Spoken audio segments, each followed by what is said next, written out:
I got to apply all of the Chinese medicine knowledge that I learned. I learned a lot about the different acupressure points of the body. That was where I first started to study the principle of life force energy and how that flows through the body, which I still honestly use to this day in my nutritional and functional medicine work, because ultimately, whether we're looking at it in the context of Chinese medicine, which is more of an Eastern style of working or medicine, or functional medicine, it's all kind of working from this principle that the body inherently has this intelligent energy to it, and that if we give it the right support, it ultimately knows how to correct things that have gone wrong. Welcome to Resolve IBS and IBD Naturally. I'm Courtney Cowie, a nutrition therapy and functional diagnostic nutrition practitioner. If you are struggling with the symptoms of IBS or IBD and want to get to the root cause of your symptoms so you can take back your health through a whole person approach, this podcast is for you. Just a disclaimer that the information I'm presenting in this podcast is for educational purposes only and should not be taken as medical advice. You should always consult a qualified practitioner before making any changes to your health or medical regimen. That being said, let's get on with the show. Today's episode is a recycled Facebook Live post I did a while back that goes through my journey and how I became a holistic nutritionist. I thought this would be interesting for you to listen to if you've been listening to this podcast for a while and wondering about how I got into this field and line of work. So enjoy. I'm doing a bit of a live on my background today. I'm going to try to keep it as condensed as possible. But I think it's important because I think it can be easy to hear a lot of the same things from practitioner to practitioner. And then, of course, there's sometimes practitioners that have very opposing views. And, when I'm out there in this space connecting with different practitioners and listening to what others in the field of functional medicine and nutrition have to say, obviously there are certain personalities that I feel more drawn to that resonate with me. And it gets you curious about where they came from, what their background is. And so I think it's relevant. I also think it's relevant just in terms of how I approach working with clients in the here and now, because I really, believe it or not, do draw on a lot of different skills and have experience, kind of a very broad range of experience. If I go all the way back to my first career choice as an engineer, and I think that only helps because you've been taught to think in different ways. And I think, each of us have our unique skills that we bring to any type of training, but I just personally feel like the more opportunities you've had to train and cross-train, the more flexible and creative you can sometimes be in your approach to your work. So we could start a little bit actually prior to becoming a holistic health practitioner. If I go all the way back, my original training was actually as a geological engineer. That was the undergraduate degree that I had. And it was a lot of math and a lot of science and, doable, but tough. I was a student that tried to work hard and do as well as I could. And I mean, at the end of the day, there were parts of it I definitely enjoyed, but it was a challenging degree to achieve. And then doing the work was also interesting in a lot of ways. Ultimately, I ended up getting out of that field because I think at the time I didn't fully understand this, but looking back, I think this was a big factor. A lot of the work was very solitary. It wasn't very people oriented. It was a lot of just data driven stuff where you could either do it out working independently on your own or do it right at your desk with not a lot of engagement with other people needed. And I think what I discovered about myself as I got older is that I really, really love working with people, and I knew ultimately I'd be happier landing in that type of a place.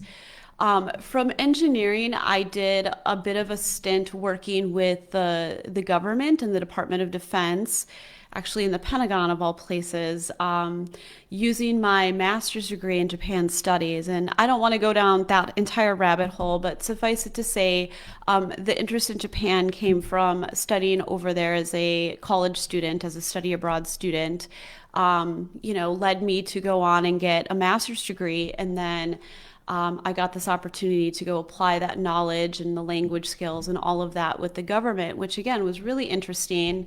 I had a lot of opportunity to travel. It was a very fast-paced, demanding environment. So, that was really good experience. But ultimately, I ended up moving on from there. And so I would say after that phase, that's really the beginning of kind of where I entered into working in the field of health. And so originally, where I started actually was as a body worker. I went to get trained at a school called East West Healing Arts Institute. It was located in Madison, Wisconsin. That's where I currently live. That's where I was living at the time. And East West appealed to me because we had lived in the Madison area for a while, and I was familiar with just getting around there. But also, the person who owned East West was literally a Chinese acupuncturist who had come over from China in the 1990s. He had built up quite a reputation for himself within the Madison community as being very skilled, being able to help people that other acupuncturists weren't able to help. And so that appealed to me, as well as just the whole Chinese medicine aspect of the curriculum. So I went and got trained to become a bodywork therapist. And just a little quick story on that. I went ultimately in the beginning more so because I was intrigued with Chinese medicine.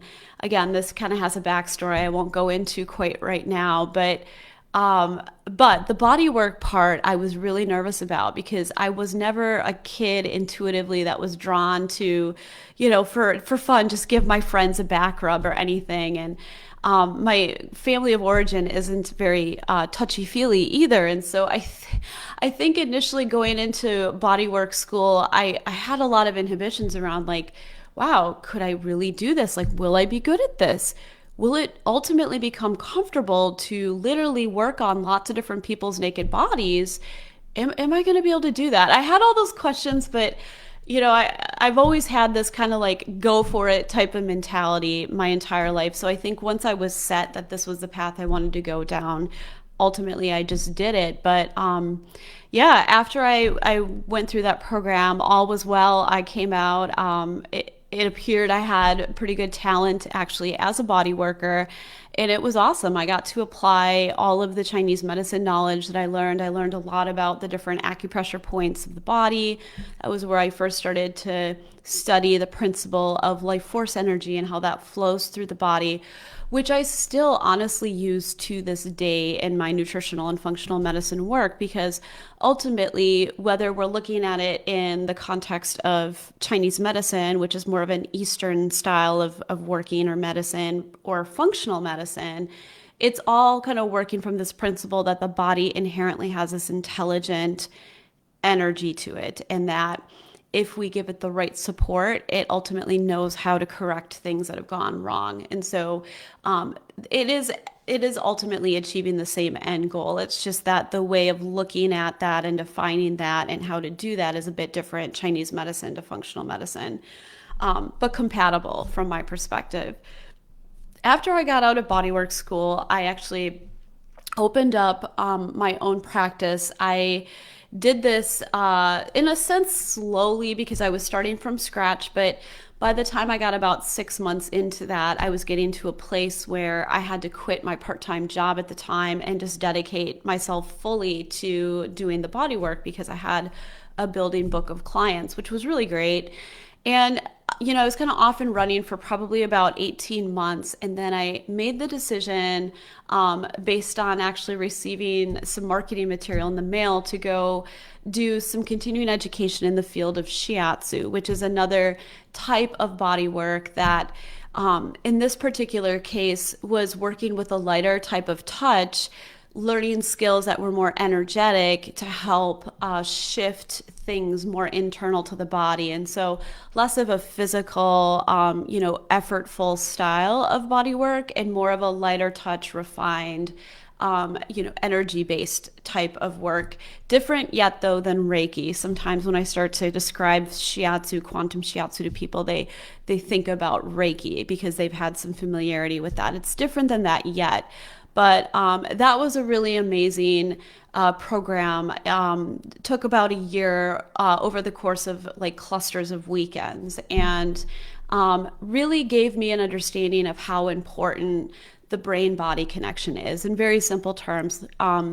The practitioner who taught it was amazing as far as just his skills and what he was able to demonstrate many times over, in the class with different volunteers on the table. And so being able to literally see that there is this connection and that any of us can do it if we have enough practice, gave me a lot of just motivation as a practitioner to really start to develop and get practiced in the use of my own mind-body skills, whether that was to kind of work with energy flow in a client's body or to work with trying to manipulate the energy flow in my own body. I started to really learn about the importance of how important that link is at that point in time. So I would say that was kind of like the essence of the majority of the bodywork training I did that happened within the first few years. It was sometime after that, shortly after that, that I got really interested in getting into the field of nutrition and functional medicine. And I've told that whole story in my own health story, I believe, in a separate live. If I haven't, though, I can always do that sometime in the future. But suffice it to say, at that point in time, I was doing some research around, if I was going to go and become a practitioner, where would I go? What would I do? And there were a couple of people that I was following that I was really intrigued with. And in particular, I got kind of hooked onto the Nutrition Therapy Association's program and certification as a nutrition therapy practitioner. When I started looking into it, all of the principles really aligned with what I had felt to be true and discovered to be true in my own experience. The principles also resonated with Chinese medicine and the training I had as a body worker. And so I enrolled in the program, and then, some year after that, I was ready to go out and running as a nutrition therapy practitioner. The certification itself dealt a lot with both an online component of study where we had to do a lot of at-home work and, watching and learning through video-based learning and exercises and that sort of thing.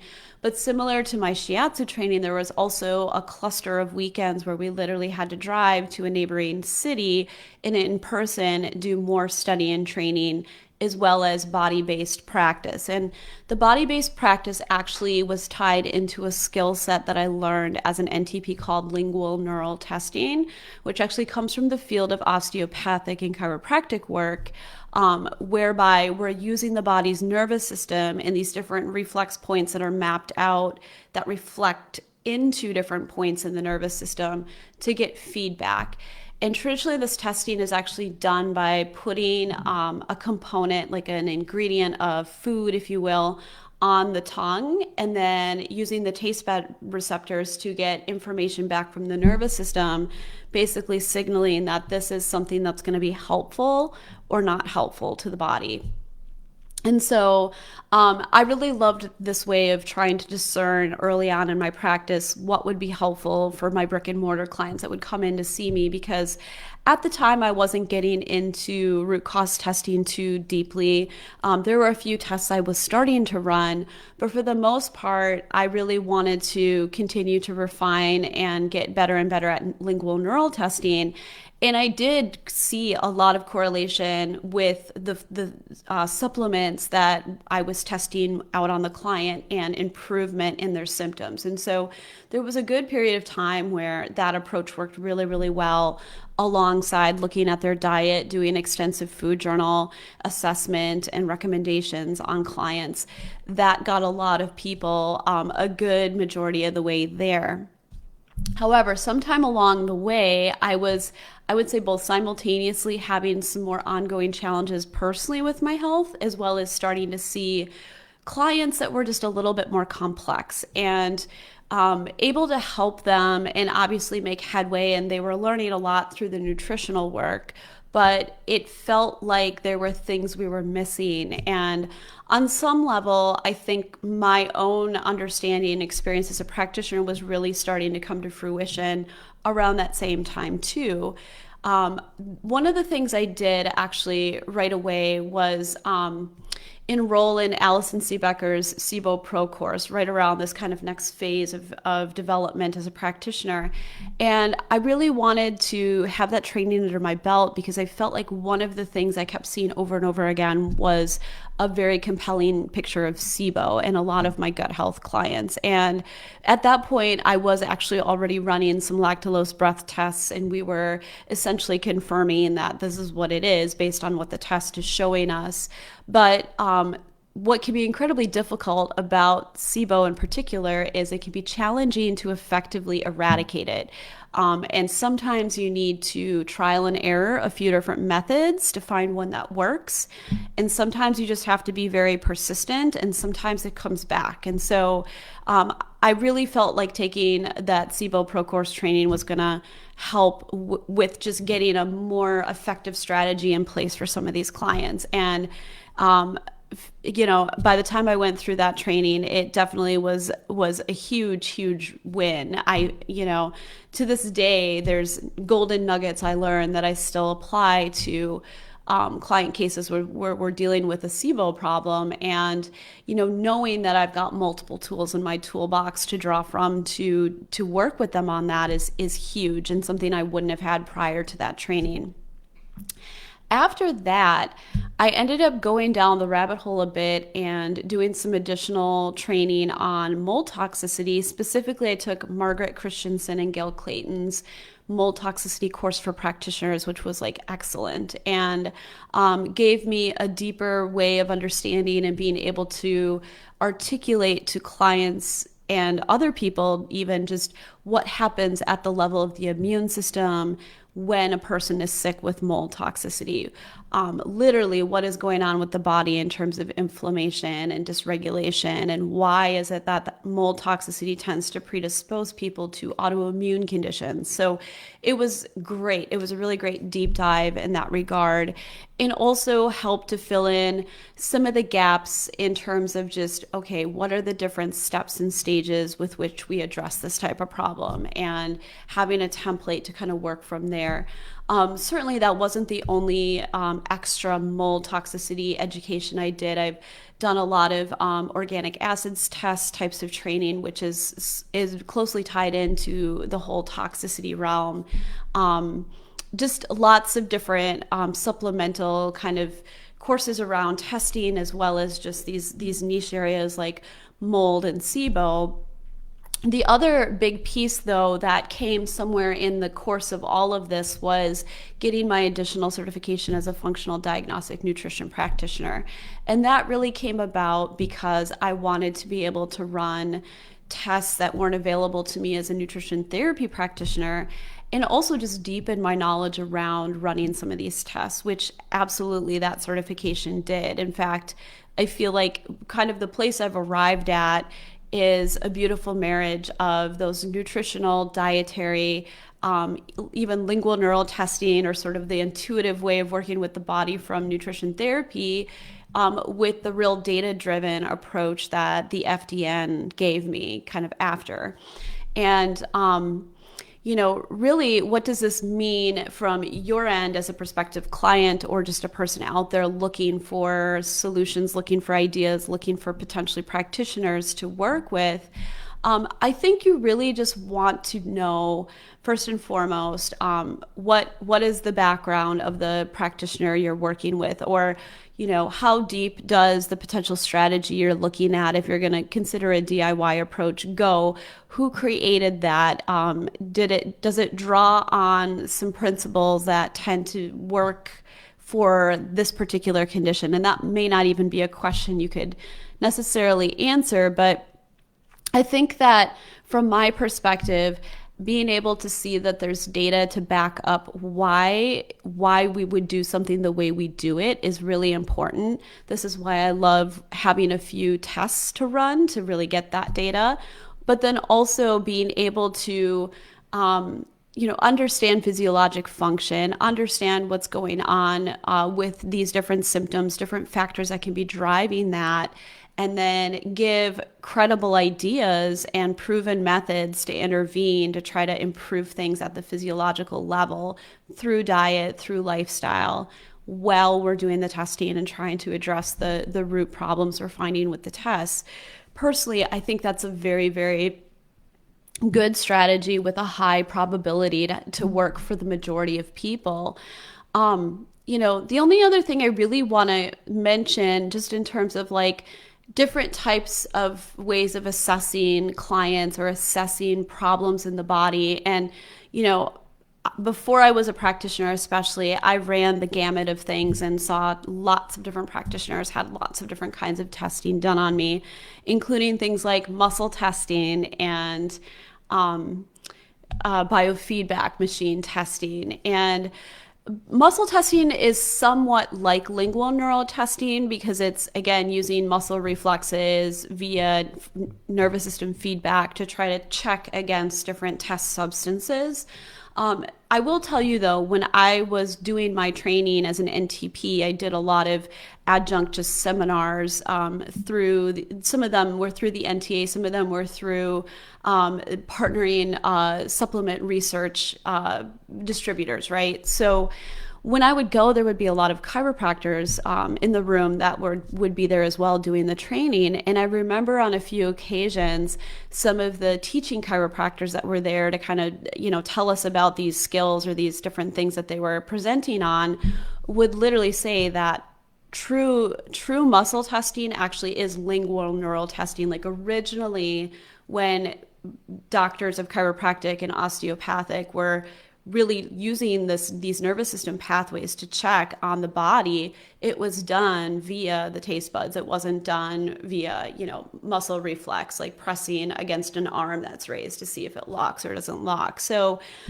take that for what you will. I thought that was really interesting though, when that came up in those instances. The other thing I want to say though about just muscle testing and biofeedback machine use is that they aren't perfect. In the case of one, well, both, I would actually say we've got a human being who can obviously skew what the body is really saying. The other thing I feel though is that they're very specific to one. Usually we're checking against one particular supplement or one particular pathogen. And you can sometimes get an affirmative response, but that doesn't necessarily mean that that person is at a place where they're ready to go after and deal with that particular issue. So this kind of gets into the complexity, and a lot of times it's difficult to get a clear read on everything that might be going on using those approaches, muscle testing or a biofeedback machine. Again, which is why I really gravitate towards and use root cause testing because it's data driven. Now, that's not to say that there aren't people out there that have gotten good results or had favorable experiences with biofeedback machines or muscle testing. And absolutely, there are practitioners that are very skilled with both of those. But in my own personal experience and just what I've heard from clients who have done those things prior to working with me, it's not fail-proof. It's not perfect. It's definitely not going to just scan your body and know exactly what's going on and spit out a program in the exact right order that will work without a doubt. So just know there's a lot that can't be captured with those processes, and things can go missed, and that can be a big thing. The one thing I'll just mention real quick that I forgot is that I do actually have training as a Chinese medicine-based herbalist.